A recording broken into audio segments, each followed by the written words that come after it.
Genre Sinon, de façon... Toi, est-ce que tu veux montrer tes ongles comme l'autre fille? J'ai Elle pas a d'ongles. commencé. J'ai pas d'ongles. T'as pas d'ongles? Oh mon Dieu! J'ai pas d'ongles parce que ça tient pas, les ongles. Hein, Genre, comment ça tient pas? je sais Quand tu pas. les fais, ça fait quoi? En fait, des ongles, c'est des cheveux, hein, tu savais? Des Comment? ongles, c'est des cheveux. C'est des cheveux? C'est des cheveux morts qui font les ongles. Je te jure, j'ai appris ça dans mon cours de sciences infirmières. Et ça fait que c'est gras. Fait que j'ai les ongles gras, c'est vraiment dégueu, là. J'ai jamais su ça. Vous voyez, bon, Ouais. ça commence très bien. Elle, c'est une petite scientifique.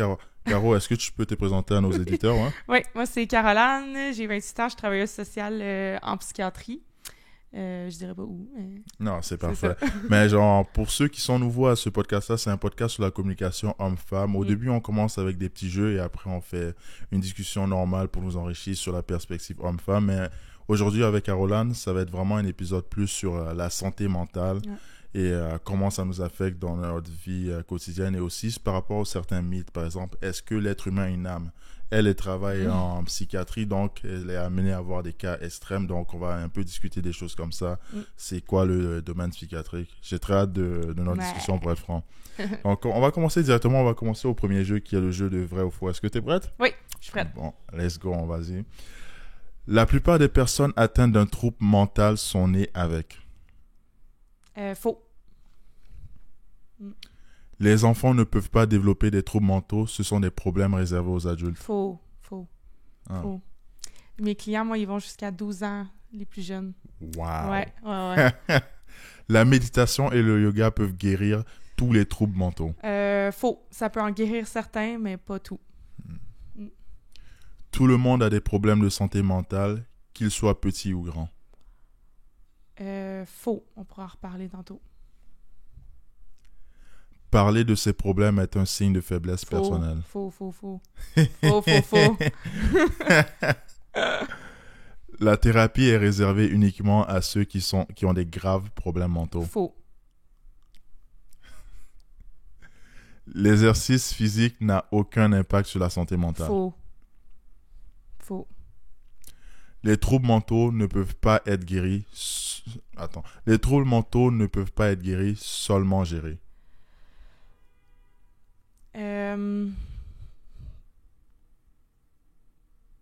Faux, mais c'est vrai qu'il y en a qui peuvent pas être guéris. Mm-hmm. Ils peuvent être gérés, mais il y en a qui peuvent être guéris. Ça, c'est vraiment une réponse intéressante. Je pense qu'on va vraiment discuter un peu plus par-dessus ça parce que c'est vraiment quelque chose que j'aime. Donc là, ça va être à mon tour. Donc tu vas me poser des questions, on va voir c'est quoi je dis. Est-ce que je dis du n'importe quoi ou pas? La plupart des personnes atteintes d'un trouble mental sont nées avec. Faux. Je pense qu'avec l'expérience du temps, ça peut venir. Oui. OK. Les enfants ne peuvent pas développer de troubles mentaux. Ce sont des problèmes réservés aux adultes. Faux. OK. La méditation et le yoga peuvent guérir tous les troubles mentaux. Sûrement, ça peut guérir certains, mais faux. Okay. Tout le monde a des problèmes de santé mentale, qu'ils soient petits ou grands. Je dirais faux, mais je sais que tout le monde va passer par une dépression dans sa vie, un truc du genre, parce que la vie est pas rose. C'est-à-dire que t'as une dépression, mais mini-dépression. C'est pas chaque jour que t'es heureux dans la vie. Oui, ça c'est normal. Ouais. Parler de ces problèmes est un signe de faiblesse personnelle. Faux, c'est un signe de grandeur. Ouais, merci. La thérapie est réservée uniquement à ceux qui ont de graves problèmes mentaux. Ça, t'avais pas l'air d'accord avec moi, hein? C'est mitigé, ça. Hein? Ouais. Mais si... Parce qu'il y a des choses à définir, je pense. Faux vrai. Faux vrai? OK. Ouais, faux vrai. OK. L'exercice physique n'a aucun impact sur la santé mentale. Gros faux. Ouais, méga faux. Les troubles mentaux ne peuvent pas être guéris, seulement gérés. Je pense que ça dépend du trouble, mais c'est quasiment vrai. Donc, je dirais vrai. Okay. Vrai, ça dépend du trouble. Mais toi qui es vraiment professionnel là-dedans, est-ce que toi, il y a un trouble mental que tu penses en particulier et tu dis que ça, c'est impossible de guérir, c'est vraiment juste, on peut juste gérer ça? Ouais, la schizophrénie. La schizophrénie, c'est vraiment un débalancement dans les neurotransmetteurs du cerveau. Là. Fait que ça peut être géré, oui, avec de la médication, avec, oui, de la thérapie, mais on peut pas guérir de ça. Mettons, une dépression, ça, tu peux en guérir. Ouais. Par une médication, oui, par de la thérapie, puis éventuellement, la dépression, elle s'assouplit. Je pense que c'est une question vraiment intéressante, en fait. Mais est-ce que tu penses que les médicaments, c'est un bon truc pour aider à travailler sur les problèmes mentaux, à les guérir. Ça La dépend du médication. trouble. Ça Mhm. dépend du trouble. Je trouve que la plupart, la médication est temporaire. Tu sais, la médication, ça fait pas tout. Tu sais, la thérapie, parce que quand on parle de thérapie, c'est pas juste, mettons, une thérapie, mettons, pour les gens qui consomment de la drogue, qui vont en thérapie. Tu sais, de la thérapie, c'est du one-on-one avec un psychologue, un travailleur social, peu importe la personne, un ergothérapeute, psychoéducateur. De la thérapie, c'est apprendre à se connaître, connaître ses triggers, connaître ses forces, connaître ce qui te fait du bien quand t'es stressé, quand t'es triste, quand t'es heureux, quand t'es en colère. Fait que c'est ça. C'est ça, c'est tout le monde, ça peut être géré de par ça. La médication, c'est comme une béquille temporaire, tu sais.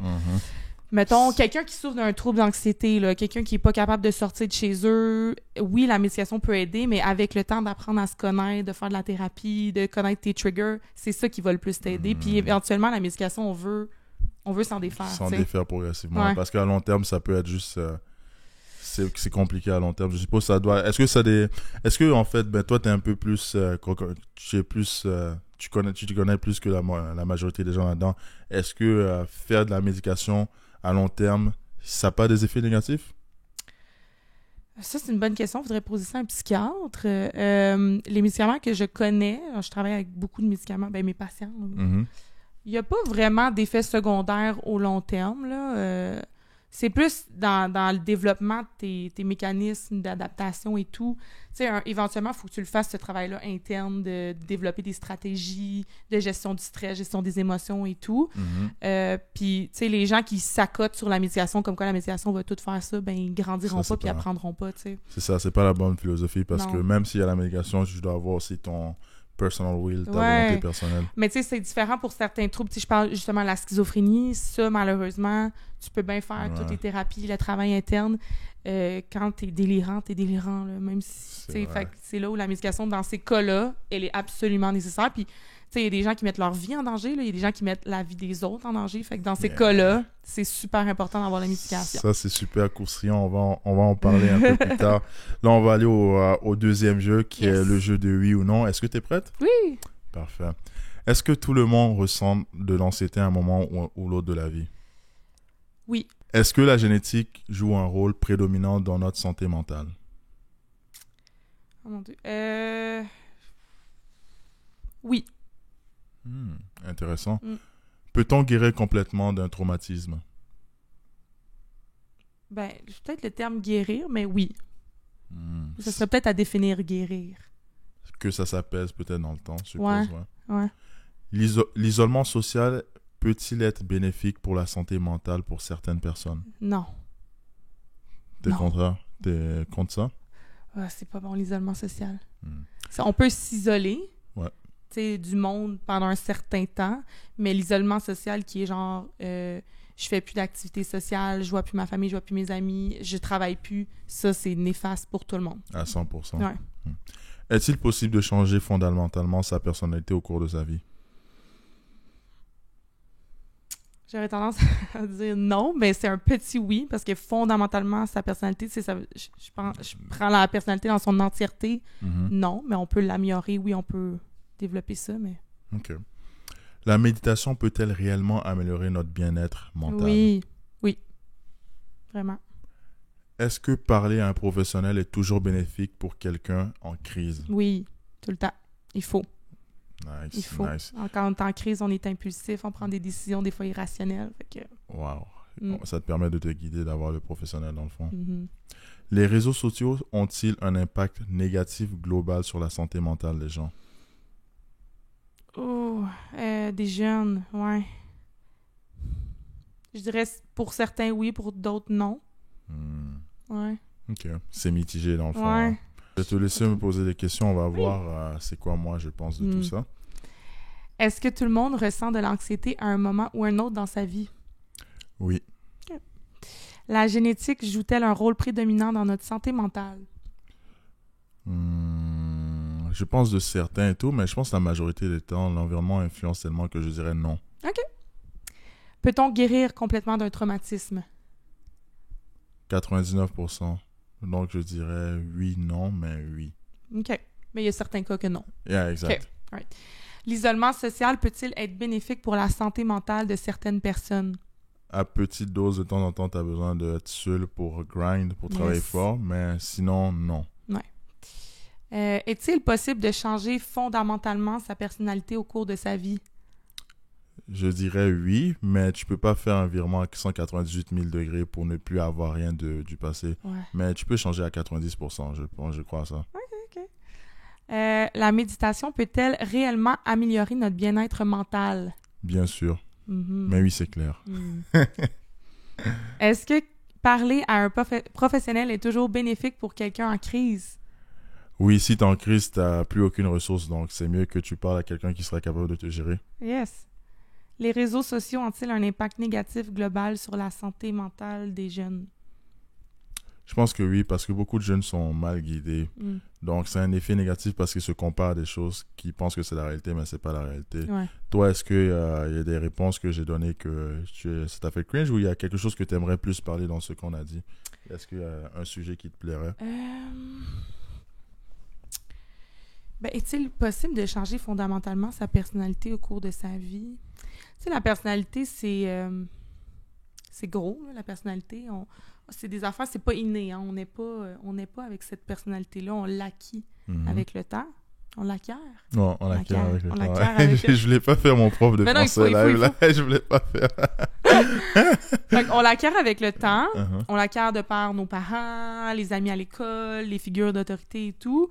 Puis ça va tout dans la gestion des émotions, gestion du stress. Il y a des gens qui ont des troubles de personnalité, que tu dois sûrement connaître. TPL, le fameux TPL. Moi, je suis pas l'expert de santé aujourd'hui. Non, dis-le. Okay. Moi, je explique que c'est un truc éducatif aujourd'hui, donc explique aux gens. Non, mais c'est parce qu'il y a plusieurs années, c'était comme, on dirait que c'était la mode. Là. Tout le monde était TPL, c'est troubles de personnalité limite. OK. Là, on parle de la personnalité. Tout le monde, on a des aspects de notre personnalité qui sont négatifs, positifs, c'est normal. Quand ça devient un trouble, c'est parce que ça impacte vraiment le fonctionnement de ta vie. Là. Mettons, les TPL, c'est les gens qui vont souvent s'automutiler, les gens qui sont souvent dans des idées suicidaires, les gens qui ont de la difficulté dans les relations interpersonnelles et tout. Fait que, tu sais, ça, ouais. Mettons qu'on prend cette question-là pour quelqu'un qui a un trouble de personnalité, ils peuvent améliorer, ils peuvent se développer des trucs, des astuces, ils peuvent faire des thérapies, mais la personnalité, elle va toujours être là.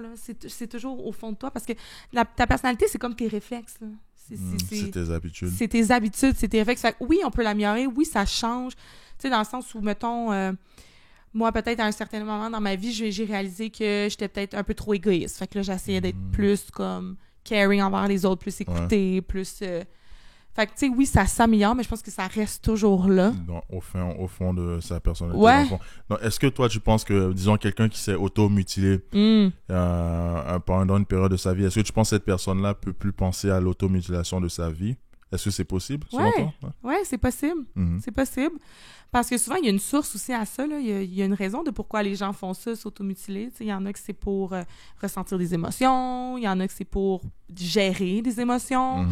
Il y en a, c'est parce qu'ils ont comme l'impression qu'ils méritent de vivre du mal. En tout cas, là, c'est deep, là.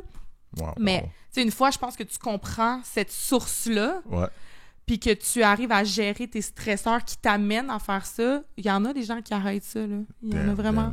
Puis, tu sais, il y a des techniques aussi, là, pour arrêter de s'automutiler, là. Le monde de la santé mentale, je me connais zéro, donc ça cause ça. Cette discussion qu'on a présentement, c'est extrêmement intéressant. Et je pense que 99,999% des gens qui vont regarder vont être super entertained par la conversation. Donc, on va continuer un peu sur quelques questions et après, on va pouvoir développer plus sur les points que tu apportes parce que je sais que les gens vont sûrement vouloir dire Yo Ben, pourquoi t'as pas posé cette question-là? C'est tellement intéressant ce qu'elle disait. Donc, ne vous inquiétez pas, on va en parler. Ok, bon, là, c'est le troisième jeu. C'est le jeu de pire ou moins pire. Donc, je dis une option et je te dis deux options et tu choisis celle que tu préfères le plus. Est-ce que tu préfères être constamment stressé sans savoir pourquoi ou connaître la cause mais être impuissant à la changer? Connaître la cause. Et être impuissant. Ouais. Tu préfères avoir des insomnies chroniques ou des cauchemars récurrents chaque nuit? Cauchemars récurrents. Chaque nuit, ouais. Ok. Est-ce que tu préfères être surdiagnostiqué avec des troubles mentaux ou être sous-diagnostiqué et ne pas recevoir d'aide? Je dirais j'aimerais mieux être surdiagnostiqué. Ouais.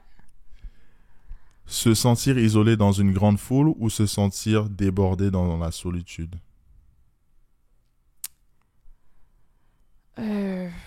Se sentir isolé dans une grande foule. J'aime C'est mieux des ça. questions difficiles hein, Ouais, aujourd'hui. Hein. ouais. Avoir la peur avoir la peur constante de l'échec ou la pression constante de devoir être parfait? La pression constante de devoir être parfait. Être confronté à des souvenirs douloureux quotidiennement ou oublier les moments précieux de sa vie? C'est difficile. Oublier les moments précieux de sa vie, je pense. Ouais. Parce que tu es plus joyeux à la fin. Ouais. Se sentir constamment épuisé mentalement ou physiquement? Wow. Là, c'est vraiment dur. Je sais pas, je pense physiquement. Yeah. Ouais, Ton cerveau, c'est la chose la plus importante. Ouais, je pense physiquement. Être incompris par ceux qui vous entourent ou ne pas comprendre soi-même ses propres sentiments?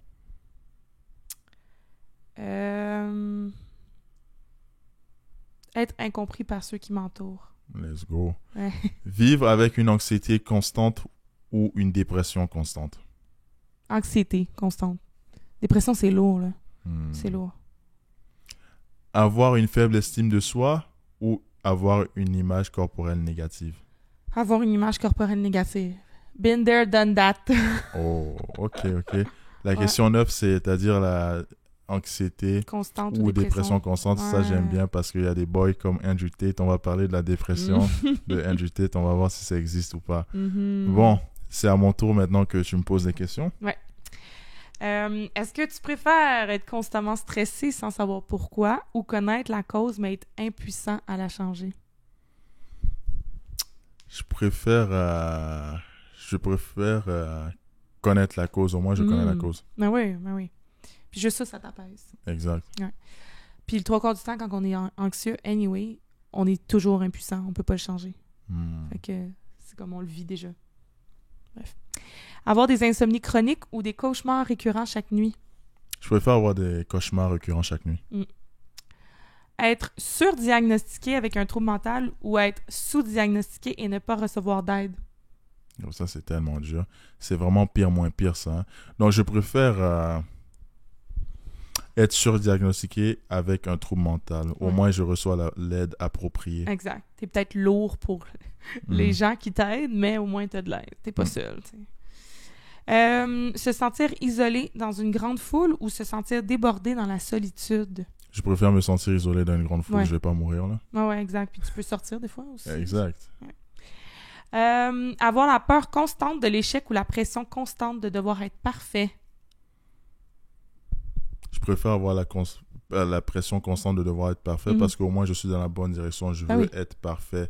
Si j'ai peur de l'échec, je vais rien foutre. Tu fais rien, c'est ça. Tu vis dans la peur. Ouais.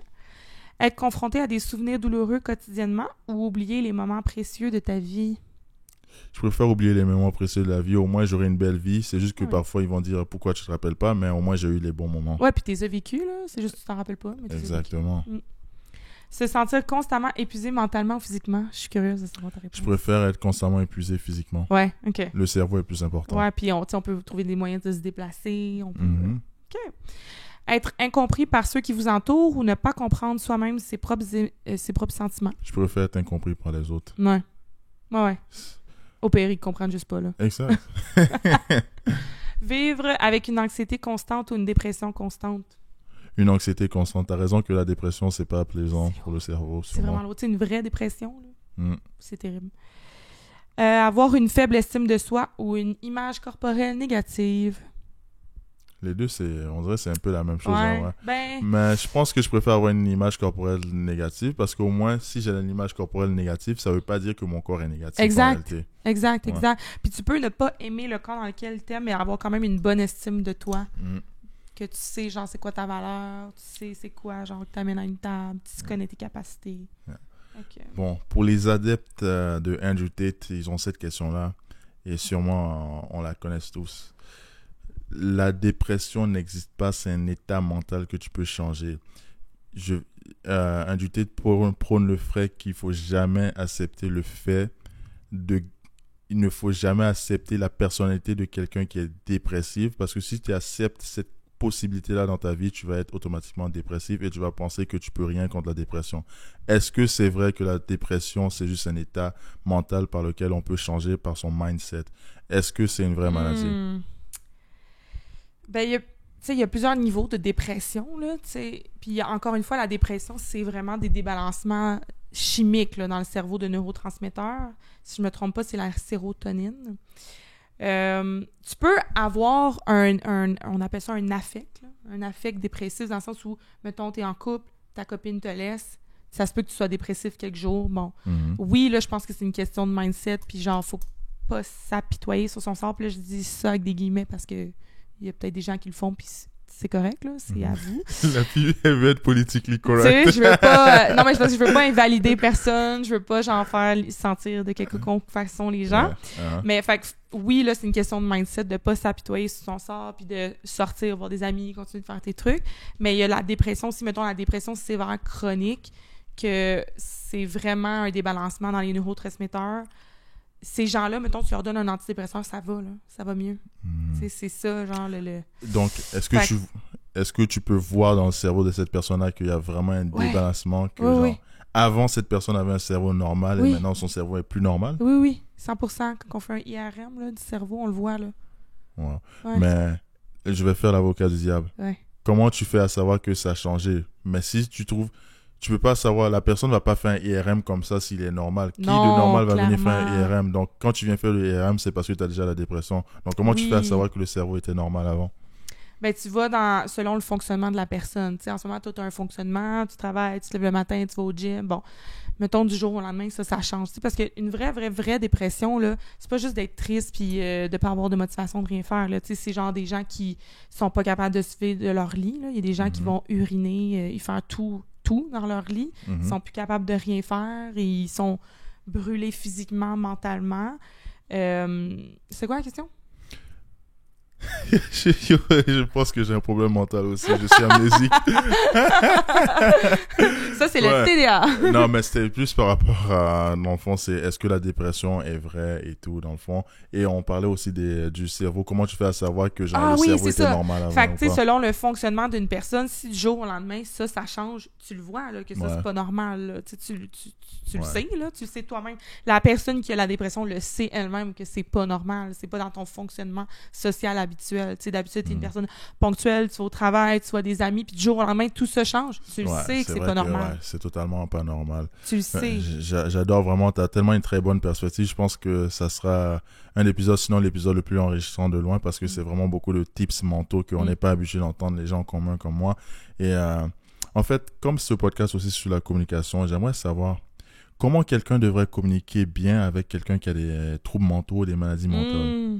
Est-ce que tu as des astuces comme tu es porté à faire ça souvent dans ton travail? Oui. Ben, c'est sûr que pour moi, ça vient naturellement, fait que je me le dis pas dans ma tête. Mais ce que je pourrais dire, mettons, si vous êtes des gens qui avaient à deal avec d'autres gens qui ont des problèmes de santé mentale, le mieux... Tu sais, souvent, ces personnes-là ont besoin d'être écoutées, là, ont besoin d'être validées, tu sais, de reconnaître un peu les émotions que cette personne-là vit, tu sais. Ah oui, ça te rend anxieux, ah oui, ça te rend triste, ou mon Dieu, t'as beaucoup d'énergie, tu sais. Des fois, de juste souligner l'émotion que l'autre vit, ça fait juste du bien, tu sais, de se sentir compris, comme tantôt, là, ce qu'on disait, là. De se sentir écouté, compris, c'est super rassurant.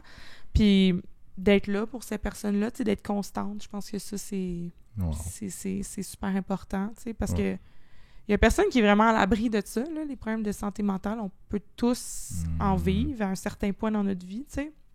Fait que, avec ces personnes-là, c'est de les écouter, de valider, de pas hésiter non plus à les référer, à aller chercher de l'aide, là. Ça, c'est super important parce que, tu sais, vous n'êtes pas des intervenants non plus, là. Tu sais, si toi, tu deals avec quelqu'un, t'es pas intervenant, là. Tu sais, ton but, c'est pas de faire des interventions, mais de le référer aussi. Tu sais, des fois, c'est juste d'appeler avec eux, de se rendre à quelque part avec eux, ou de juste offrir de l'écoute. Je pense que c'est ça les plus belles choses à faire. J'adore ta réponse, je suis très d'accord avec et je pense que ça permet d'apprendre à beaucoup de gens.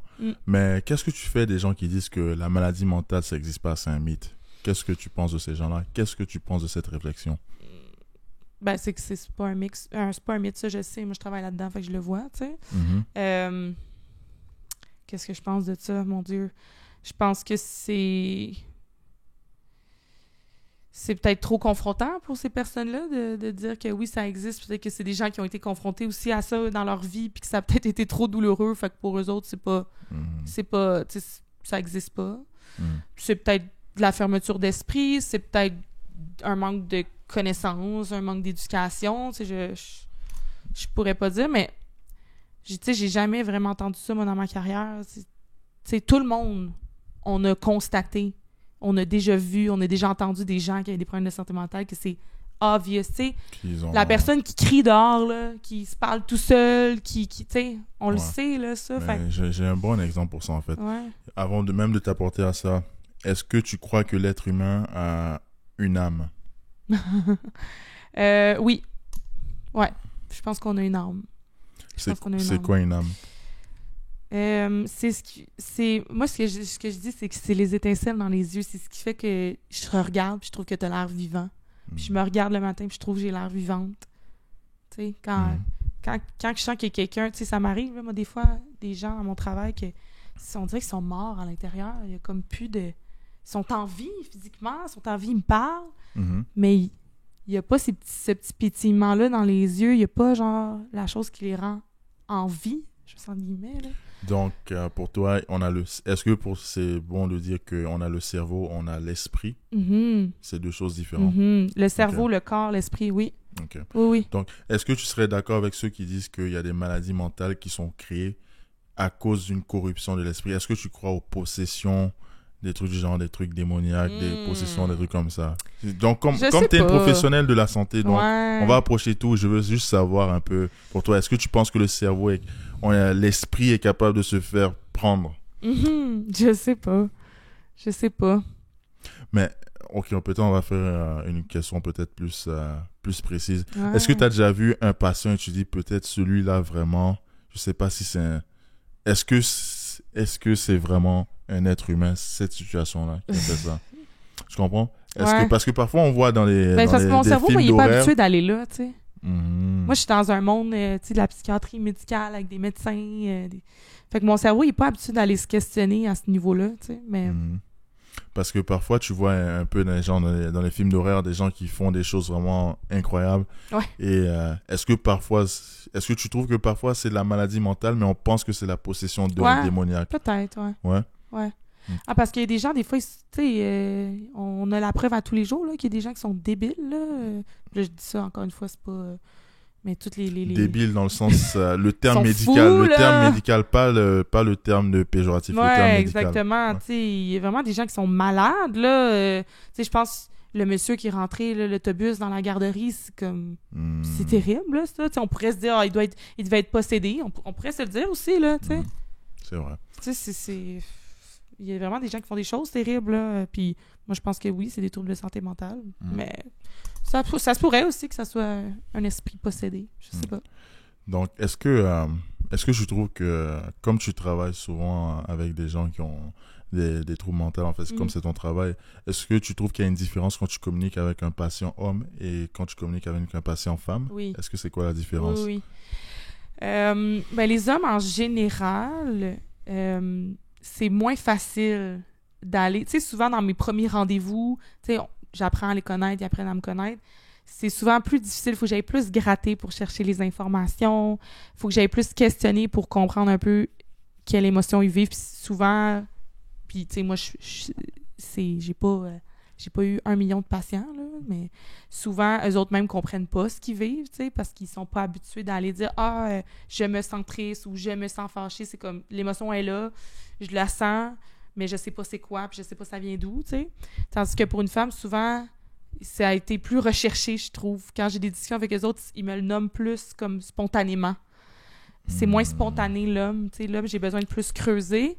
Puis, l'homme, ben, oui, la femme, ça arrive aussi, mais il y a toujours aussi une dynamique un peu de séduction, on veut pas, là, qui se fait naturellement, les players. Pas les players. Je pense que pour la plupart du temps, interaction homme-femme, il y a toujours une petite dynamique là, derrière ça. Tu sais, c'est comme, je pense que c'est la nature. Là, la nature humaine. Fait que ça, tu sais, que c'est important avec les hommes, souvent, je vais beaucoup clarifier mon rôle, tu sais, je serai pas ton amie, je vais être ton intervenante. Tu sais, on a des approches différentes aussi, tu sais, aller chez parce que moi, je vais à domicile toute seule, là.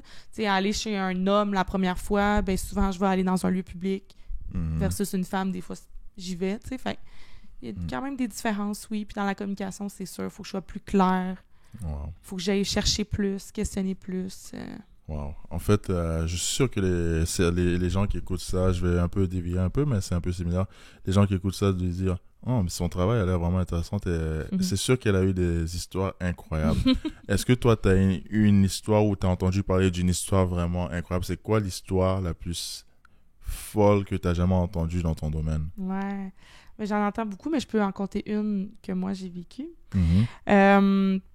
J'avais un patient schizophrène extrêmement malade, prenait de la médic, consommait du cannabis et tout.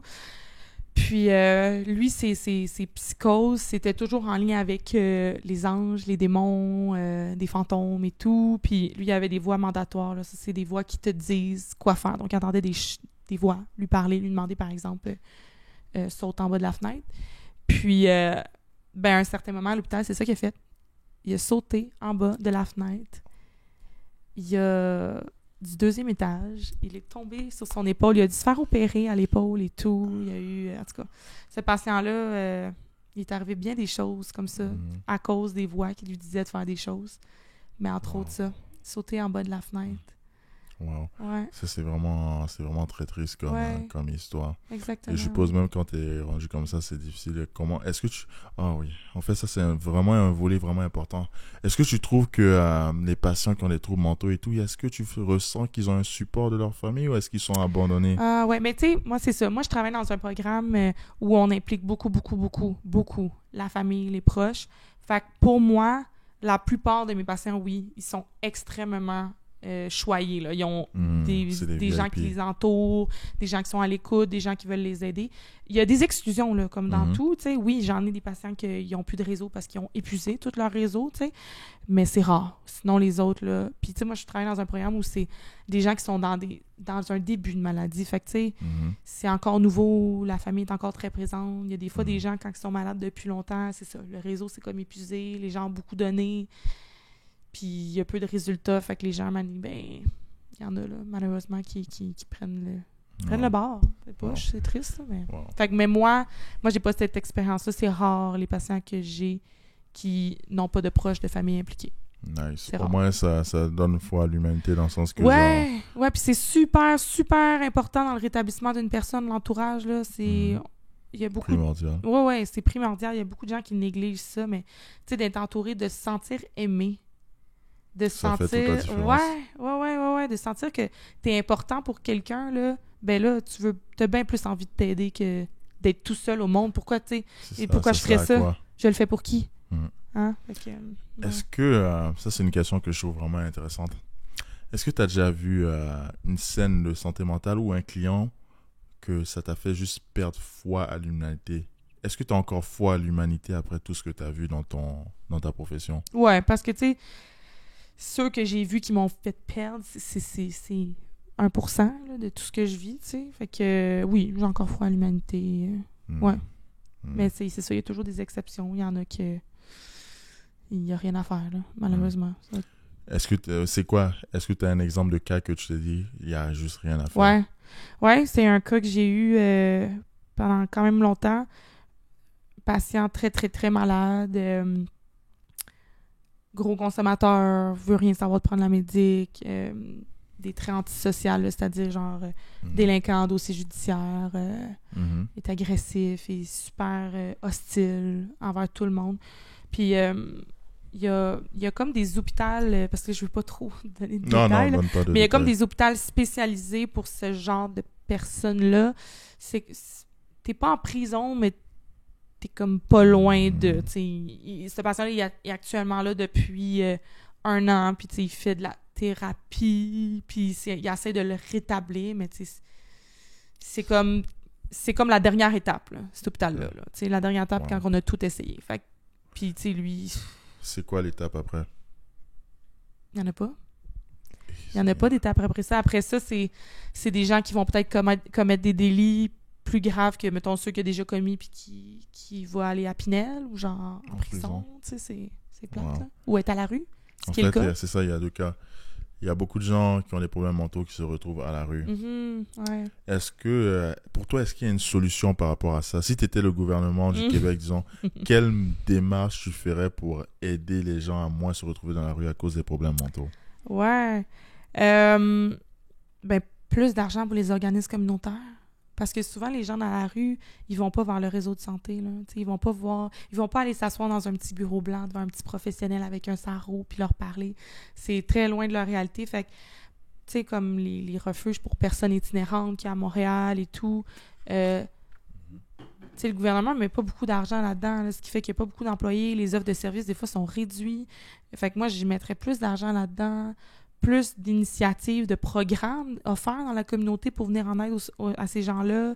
Là, en ce moment aussi, il y a une crise du logement. Là. Les logements sont tellement chers, pas accessibles. Il faudrait construire des logements sociaux. Il faudrait qu'il y ait des lois pour les augmentations des loyers. Tu sais, ça, c'est clair que le gouvernement, il faudrait qu'il fasse quelque chose à ce niveau-là parce que, tu sais, tout le monde a le droit à un logement, là. Tu sais, c'est la dignité d'un être humain, là. Ouais. Puis en ce moment, le gouvernement n'est pas capable de produire ça, il n'est pas capable d'offrir ça. Fait que, tu sais, il y aurait de quoi faire au niveau du logement. Puis des programmes de subvention pour, mettons, des employeurs qui pourraient, avoir des gens, tu sais, qui sont plus ou moins stables, mettons, là. J'avoue, ça, c'est une très bonne idée, Ben oui, en fait. Ouais. ben oui, il faut qu'il y ait des incitatifs, là, tu sais, pour que ces gens-là puissent avoir des travails, puis... Yeah. Ouais. Tu peux pas... La meilleure manière de reprendre sa dignité dans la vie, c'est d'avoir un travail. Ça te permet d'avoir une mission qui te permet d'avoir un sens. Parce que quand tu fous rien, là, parfois, moi, par exemple, si j'ai trop de temps libre et tout, je fous rien, tu as l'impression que tu sers à rien dans la vie. Si tu sers à rien, c'est un cercle t'es pas content, là. Exact. Faut que tu aies un purpose dans la vie, là. Faut que tu aies un but. Faut que tu sentes que tu sois utile à quelque part dans ta vie, tu sais. Ben oui, c'est le manque d'utilité. Ouais. Est-ce que... je fais penser à ça aussi. Là encore, je fais encore une fois l'avocat du diable. Il y a des gens qui ont des maladies mentales, mais peut-être certains gens disent que pourquoi tu exagères comme ça? C'est pas si pire que ça, c'est sûr que tu pourrais t'aider. Ouais. Est-ce que tu penses que c'est vrai, cette manière de penser? La manière de dire aux gens pourquoi tu exagères? Puis... Ouais, c'est ça. Si je pense que c'est vrai, si je pense qu'il faut qu'on fasse ça, genre? Ouais, est-ce que c'est une bonne stratégie? Non, jamais. Jamais. Si toi, t'es en colère, là, en ce moment, puis je te dis « calme-toi », tu vas-tu me dire genre « fuck you », non, je me calme pas, je suis fâchée. C'est la même chose. Quelqu'un qui est super anxieux, si tu lui dis « ah, c'est pas si pire que ça », lui, dans sa tête, là, il est déjà à 45 km de toi, là. Il est déjà dans ses scénarios, il est déjà dans tout ça. Tu peux pas juste dire genre « ben non, calme-toi, c'est pas si pire », ça va pas aider, là. C'est pas ça qui va aider. C'est vrai. Ouais. Tu m'as dit que t'as des patients de 12 ans.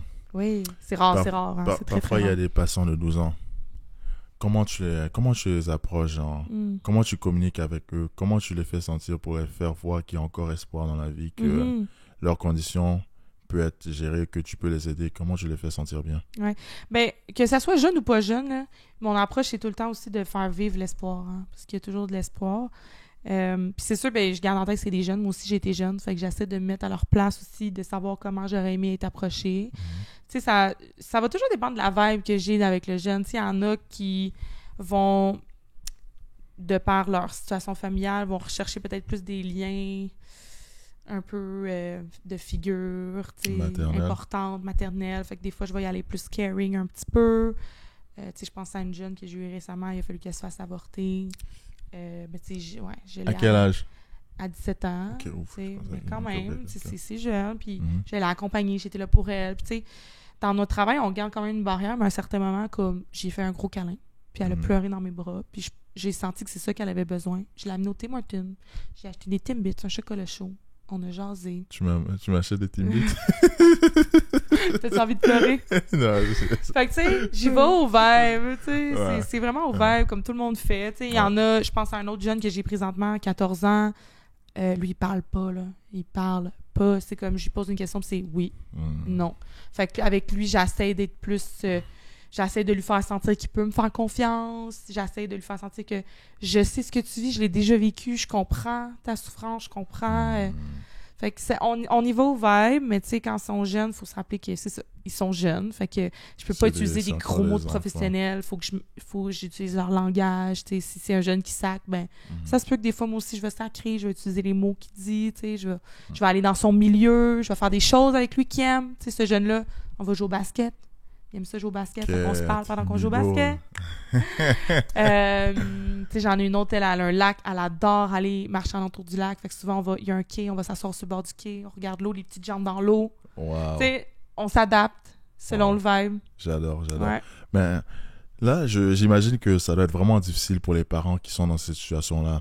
Est-ce que tu as des conseils pour les parents, comment ils peuvent communiquer avec leurs enfants ou juste comment ils peuvent interagir avec les enfants qui ont des problèmes mentaux? Ben, je pense que je dirais les mêmes conseils que j'ai dit tantôt. T'sais, écouter, valider, référer. Là, des fois, à l'école, il y a des travailleurs sociaux, il y a des intervenants qui sont là. Il y a le 811 qu'on peut appeler en tout temps. 811 option 2, qui est l'info sociale, qui est comme l'équivalent du 911, mais pour, mettons, crise, service. 811 option 2, c'est comme la porte d'entrée de tout. Vous avez des questions, vous cherchez des organismes, vous avez besoin de services, vous savez pas à qui vous adressez, vous n'avez pas de médecin de famille, c'est le 811, fait que vous pouvez appeler avec le jeune, le 811. Puis tu sais, je pense que c'est de démontrer qu'on s'intéresse à la vie, on s'intéresse à ce qu'ils vivent, on s'intéresse à leur opinion. Ouais, c'est ça, tu sais, de pas les infantiliser non plus, même si c'est des enfants, de pas comme les réduire, tu sais, d'essayer de se mettre au même niveau qu'eux, puis... Se mettre à leur place, enfant, pour qu'ils se sentent bien compris, l'enfant. Écouter, valider, puis de pas invalider, là, il y a beaucoup, puis... Tu sais, souvent, on le fait inconsciemment, on le fait sans s'en rendre compte, puis c'est pas pour mal faire, mais tu sais, des fois, on invalide ce que les gens vivent, ben tu sais, c'est ça, c'est pas si grave, c'est pas si pire que ça, c'est pas si grave que ça, c'est pas si pire que ça, ben non, tu capotes pour rien, tu sais, ça, c'est invalidant, puis ça l'envoie comme message, bon, ben ce que je vis, dans le fond, c'est pas si important que ça envoie comme message, ben il faut pas que je me sente comme ça, fait que je le réprime, tu sais, tout ça, ça a des impacts sur la personne. Okay. Wow. Je m'en fais penser à quelque chose. Si quelqu'un a une maladie mentale, quelle est la pire chose qu'on devrait pas faire à cette personne-là? Genre en disant que la personne te dit qu'il y a des problèmes et tout, tu vois vraiment qu'elle a peut-être des problèmes mentaux et tout. Quelle est la pire chose qu'il faut pas faire? Ben, d'invalider ça. C'est la pire chose. Yeah. Si tu penses que la personne a un problème de santé mentale, puis que tu dis non, elle n'a pas, ben tu l'aides pas, là. Tu fais juste l'envoyer dans le trou, là. Tu sais. Et aussi... la santé mentale, est-ce que tu trouves que ça affecte plus les gens qui ont moins d'argent, qui ont plus d'argent ou la classe moyenne? C'est qui les clients d'habitude? Est-ce que tu trouves que c'est des gens plus affaiblis ou plus fortunés qui ont des problèmes mentaux dans la société présentement au Québec? Ouais, ben là je vais me fier à mon expérience à moi. Ouais. C'est pas 50-50, mais c'est pas loin. Parce que j'ai des jeunes qui sont de milieux très nantis, c'est ça? Dans des quartiers, des gros quartiers, des grosses maisons, des parents qui font de l'argent, puis ça les empêche pas d'avoir des problèmes de santé mentale. Puis j'en ai d'autres aussi qui c'est complètement l'opposé, quartiers défavorisés, parents monoparentales, des enfants qui ont vécu, on va dire, des abus, de la négligence et tout ça, puis c'est la même chose. Fait que j'ai peut-être plus de gens défavorisés que de gens mieux favorisés, mettons. Mais comme je disais tantôt, il n'y a personne qui est à l'abri de ça. Ok, je vais faire encore une fois argument du diable et je pense vraiment pas ça. Bon, disons si c'est quelqu'un qui n'a pas vraiment beaucoup d'éducation, je dirais qu'il faut éradiquer la pauvreté pour qu'il y ait moins de maladies mentales. Qu'est-ce que tu dirais de cet argument? Ben, c'est pas vrai. C'est pas vrai. C'est pas vrai parce que... Tu sais, je pense à, mettons, je donne un exemple, un gros CEO là, d'une entreprise, une grosse entreprise florissante, ça roule. Tu sais, c'est beaucoup de stresseurs, là. C'est de la gestion. Puis ça se peut qu'à un moment donné, le cerveau, il fait juste abandonner, là, parce que c'est trop, genre, pour le cerveau de gérer. Puis ça se peut, là, qu'il pète une dépression, qu'il fasse de l'anxiété. Tu sais, j'ai écouté un podcast la dernière fois, justement, d'un entrepreneur qui est parti, justement, à la marque Believe, de supplément Believe. Puis à un certain moment, il a fallu qu'il prenne une pause, là. Il a fallu qu'il s'arrête, puis qu'il fasse comme, OK, ça va pas, je suis trop anxieux, tu sais. Fait puis il faisait de l'argent, là. Il était dans une bonne famille et tout. Fait il y a personne qui est à l'abri de ça. On vit tous de l'anxiété, c'est 100% normal. On fait tous face à des stresseurs quelque part dans notre vie. Puis on a toutes nos vulnérabilités. Hein? La génétique, là, c'est vrai aussi là-dedans. On est toutes avec une petite vulnérabilité. Puis les stresseurs, souvent, c'est ça qui déclenche un peu cette vulnérabilité-là. Fait je pense pas que ça changerait grand-chose. Mais franchement, j'ai envie de continuer, mais je pense que c'était de loin l'épisode le plus enrichissant mentalement, culturellement, scientifiquement, joyeusement, on va dire. Ça a été super entertaining et j'espère qu'on pourra faire une part 2 de ça parce que j'ai vraiment adoré notre conversation. Ouais, je suis down. J'ai tellement appris beaucoup.